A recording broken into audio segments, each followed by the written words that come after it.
Pukul 6 waktu Indonesia Tengah. Pukul 6 waktu Indonesia Tengah. Inilah Radio Republik Indonesia Bau-Bau. Radio Republik Indonesia Bau-Bau. Dengan Warta Kepulauan Buton. Berita seputar Kepulauan Buton. Yel-yel itu ya tentu mendukung visi misi. Tentu visi misi Kota Bau-Bau ini Bau-Bau maju sejahtera.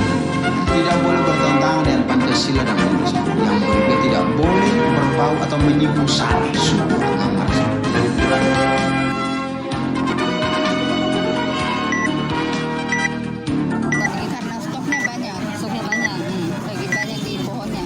Pukul 6 waktu Indonesia Tengah.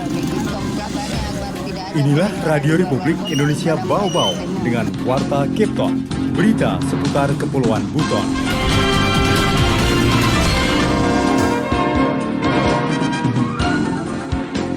Selamat pagi dari kawasan Bukit Wolio Indah. Inilah Warta Kepton. Sari berita penting. Pelaksanaan Lomba Gerak Jalan Indah memperingati HUT Kota Bau-Bau akan dimulai 3 Oktober 2022.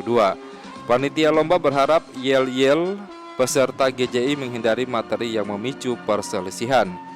Harga tomat di Pasar Wameo Bau-Bau anjlok setiap pembelian 3 kg. Ini dibanderol dengan harga Rp10.000. Dan inilah penyampaian Warta Kepton selengkapnya untuk hari ini, Senin 3 Oktober 2022. Bersama saya, Laode Muhammad Syahribul.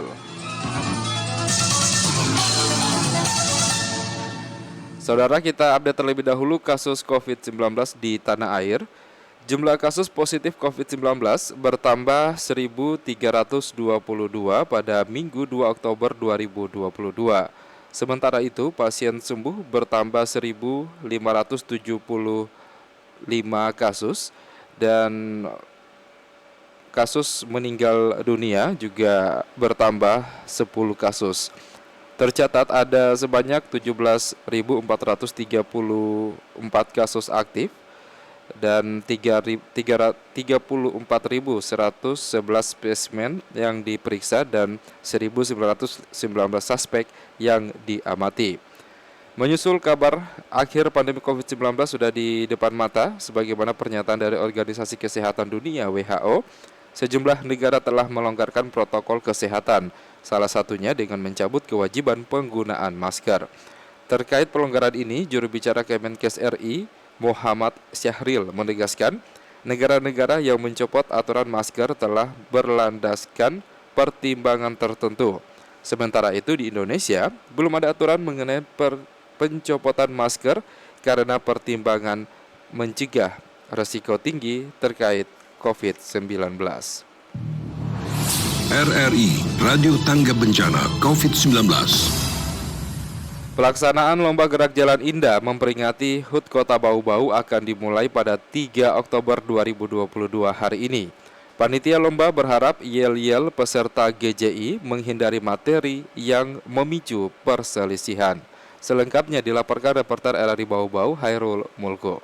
Tidak boleh bertentangan dengan Pancasila dan Undang-Undang 45. Yang berbeda tidak boleh berbau atau menyinggung sara, suku, agama, ras.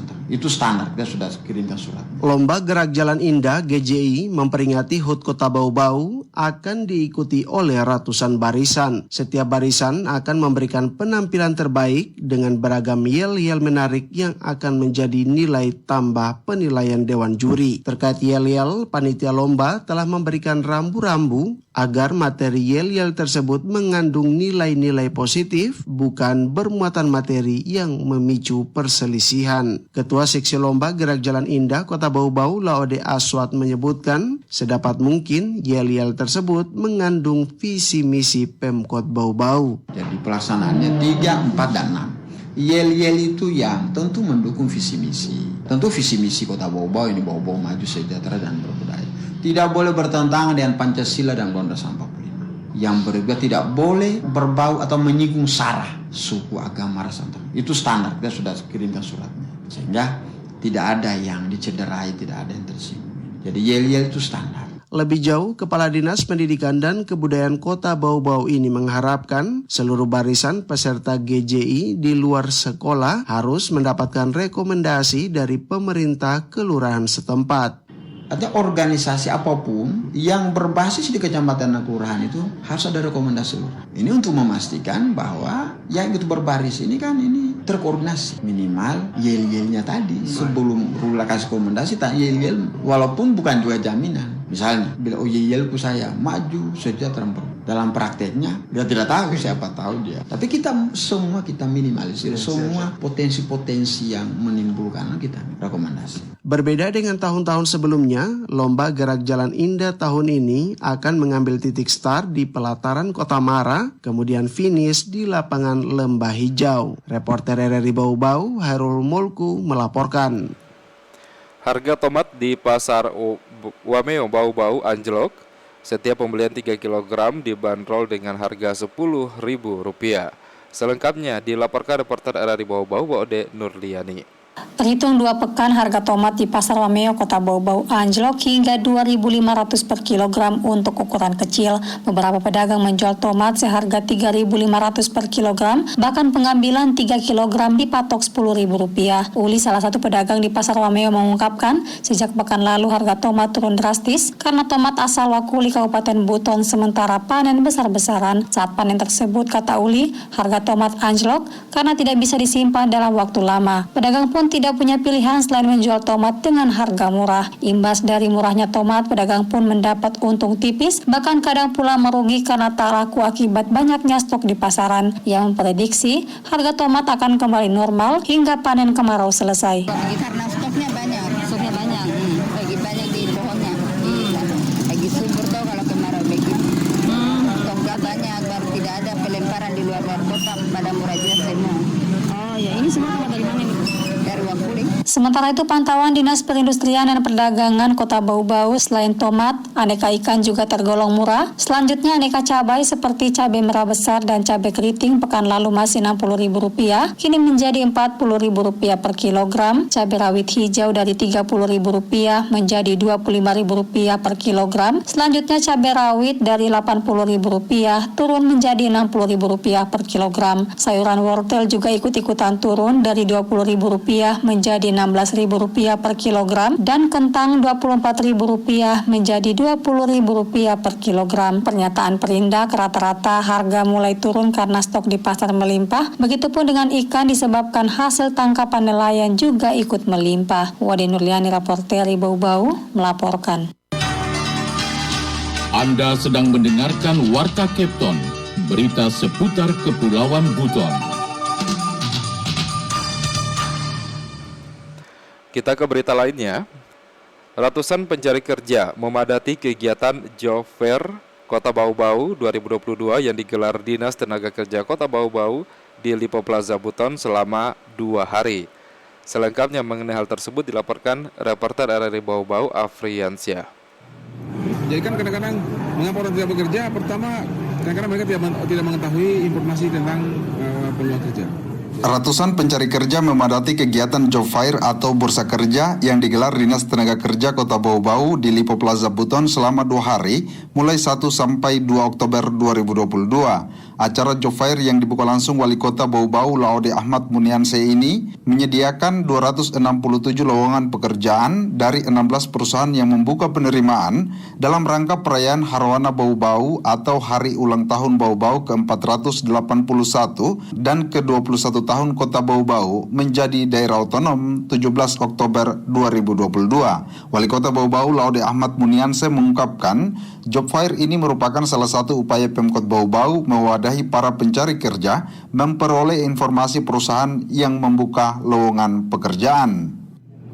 Jadi kan kadang-kadang mengapa orang tidak bekerja? Pertama, kadang-kadang mereka tidak mengetahui informasi tentang peluang kerja.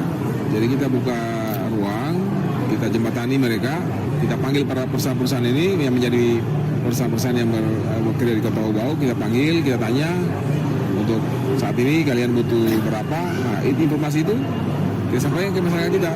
Caranya ya salah satu dengan seperti ini. Meski demikian, Ahmad Munianse juga berharap Disnaker dapat melakukan digitalisasi informasi lowongan kerja. Hal itu agar pelayanan informasi kerja kepada masyarakat bisa lebih mudah diakses dan tanpa sekat. Saya sangat berharap kepada dinas tenaga kerja, jangan hanya seperti ini. Kalau bisa buka ruang informasi pekerjaan itu digital, tapi dikendalikan oleh dinas sebagai bentuk dari kehadiran pemerintah kota untuk menyelesaikan persoalan ketenagakerjaan di masyarakat kota. Karena kan tidak semua orang tahu, tidak semua orang punya waktu, tidak punya semua orang punya kesempatan untuk bisa hadir di sini. Padahal mereka juga sebenarnya punya peluang untuk bisa. Sementara itu, Kepala Dinas Tenaga Kerja Kota Bau-Bau, Moh Abdu, mengaku siap melakukan digitalisasi informasi lowongan kerja. Reporter RRI Bau-Bau, Afriansa, melaporkan. Kita ke berita yang terakhir. Keripik pisang Aurel snack Bau-Bau beromset jutaan rupiah per bulan dan menjadi oleh-oleh favorit tamu asing. Hasil penjualan keripik pisang mampu mengantarkan 4 anggota keluarganya ke bangku kuliah hingga mendapatkan gelar sarjana. Kita simak wawancara reporter RRI Bau-Bau Wode Nurliani bersama Ibu Arni, pengelola Aurel Snack Bau-Bau.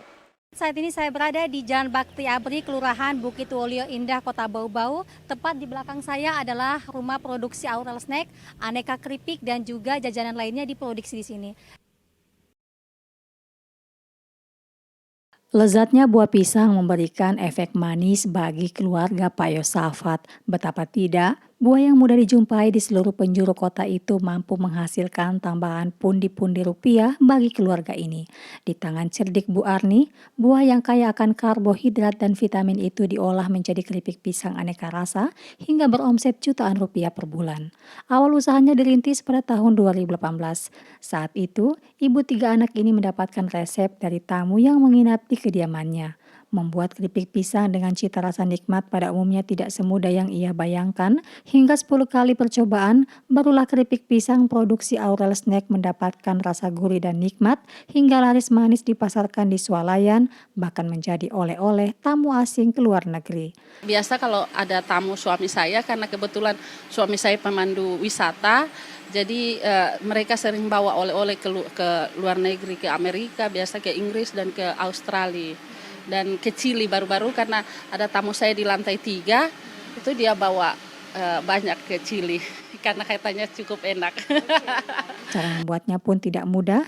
Setelah pisang mentah dikupas, dilanjutkan dengan pemarutan pisang agar menjadi tipis, dicampur gula untuk rasa madu, dan kemudian digoreng hingga matang dengan minyak panas.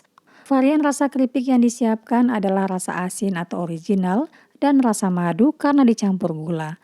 Produk ini cukup tahan lama hingga 9 bulan penyimpanan. Harganya pun relatif terjangkau, 200 gram dibanderol Rp18.000. Bu Arni mengaku bahan baku membuat keripik pisang cukup mudah didapatkan. Seluruh pisang dari Kabupaten Bombana dibeli di Pelabuhan Rakyat Bau-Bau dengan harga relatif terjangkau.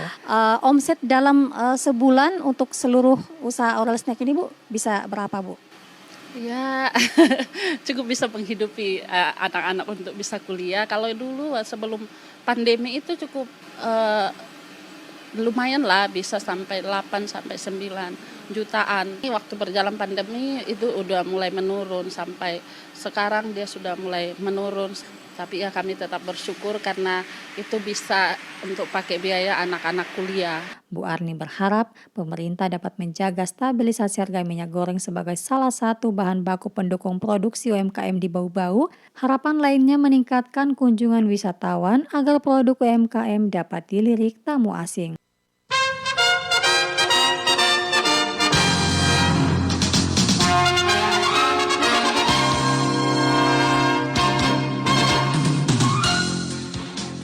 Saudara, demikian penyampaian Warta Kepton pagi hari ini, dan sebelum berpisah kembali kami sampaikan pokok-pokok berita. Pelaksanaan Lomba Gerak Jalan Indah memperingati HUT Kota Bau-Bau akan dimulai hari ini 3 Oktober 2022. Panitia lomba berharap yel-yel dari peserta GJI menghindari materi yang dapat memicu perselisihan. Harga tomat di Pasar Wameo Bau-Bau anjlok, setiap pembelian 3 kg dibanderol dengan harga Rp10.000. Mewakili kerabat kerja yang bertugas, saya Laude Muhammad Syahribul mengucapkan terima kasih dan selamat beraktivitas.